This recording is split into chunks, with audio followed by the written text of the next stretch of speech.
Բարև ձեզ։ Ժողովուրդ ջան, Հայաստան դաշինքը 2026 թվականի ընտրություններին հատուկ ուշադրություն է դարձրել Երևանին։ Մենք մեր պլատֆորմում ունենք առանձին հատված Երևանի մասին։ Հատուկ գլուխ ենք առանձնացրել, որովհետև Երևանը ոչ միայն ամբողջ Հայաստանի, այլ աշխարհասփյուր հայության սիրտն է, հոգին է, մայրաքաղաքն է։ Ու մենք արժանի ենք նենց Երևանի, որտեղ քաոս չկա, որտեղ մի ծայրից մյուսը գնալու համար ժամուկես չես ծախսում, որտեղ գոնե գիտես, որ կայանման տեղ կգտնես։ Ես մի հատ թիվ ասեմ ուղղակի։ Երևանում վերջին տարիներին գույքահարկը էականորեն բարձրացել է։ Բարեկամության շրջանում տուն կա, որ 26,000-ից 590,000 դրամ է դարձել։ 26 անգամ թանկացել է։ Պատկերացնում եք Երևանցին ինքը իր տանը վարձով է ապրում արդեն։ Հիմա եթե սա ժողովրդին թալանել չի, տուգանքի մատերիալ սարքել չի, բա ինչ է։ Մեր պլատֆորմի կետերից մեկով այս գույքահարկի թանկացումը պիտի վերացնենք, չեղարկենք, հետ գնանք նորմալ սակագներին, որ երևանցին կարողանա իր տանը ապրել։ Բայց մենք գիտենք նաև, որ Երևանցուն մենակ իր խնդիրները չեն, որ մտահոգում են, այսինքն գույքահարկը, կայանատեղին, գիտենք, որ երկրի առջև ծառացած բոլոր խնդիրները ձեր ուշադրության կենտրոնում են։ Դրա համար այսօր ուզում եմ նաև դրանցից խոսել։ Իմ ընկերը արդեն խոսեց, որ 8 միլիարդ պարտք է ավելացել մեր վրա։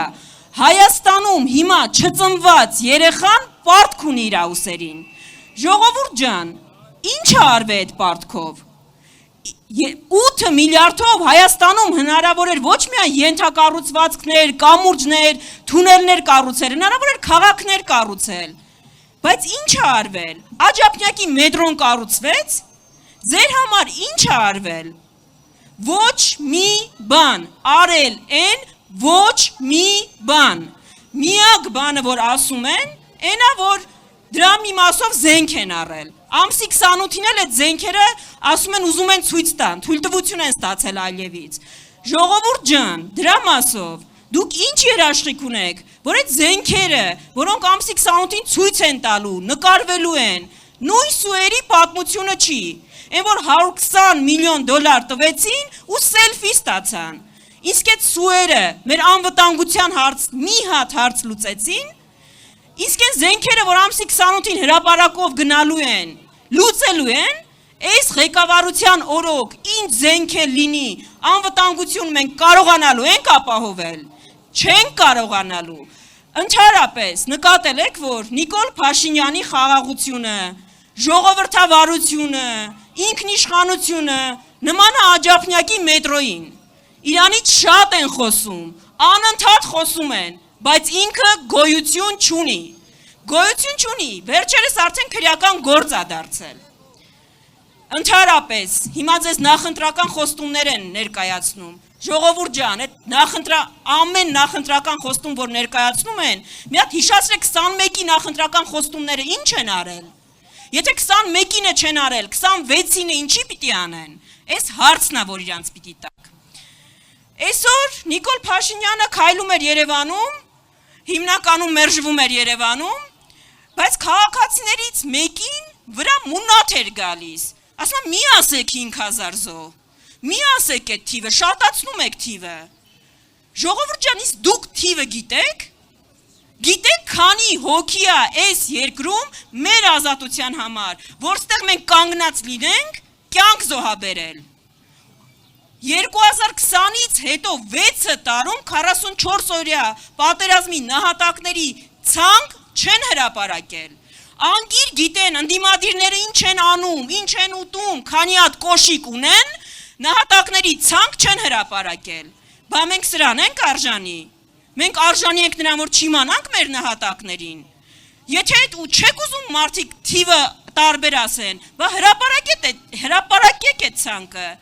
Պլյուս մինուսը, որ էլ չխոսեք, որ դատախազությունը այլ թիվ չասի, Ալեն Սիմոնյանը այլ թիվ, Նիկոլ Փաշինյանը այլ թիվ։ Այս էլ է մեր նախընտրական ամենակարևոր խոստումներից մեկը, ամենասեղմ ժամկետներում հրապարակել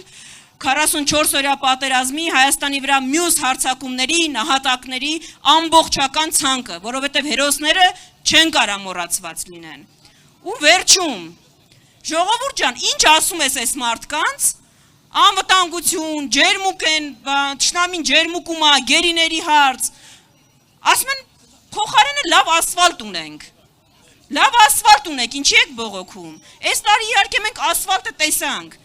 բայց ձեզ պետքա դուրս անել անվտանգություն, թե ասֆալտ էս կեղծ դիլեմայից, հայ մարդը համ լավ ասֆալտ պիտի ունենա, համ անվտանգ պիտի լինի, դրա համար հունիսի 7-ին պետք է ընտրել թիմ, ով համ լավ բանակցում է, համ լավ ասֆալտ անում, համ Դավիթ Հաշենի կամուրջ է կառուցում, համ էլ անվտանգություն կարա ապահովի։ Ամենայն հարգանքով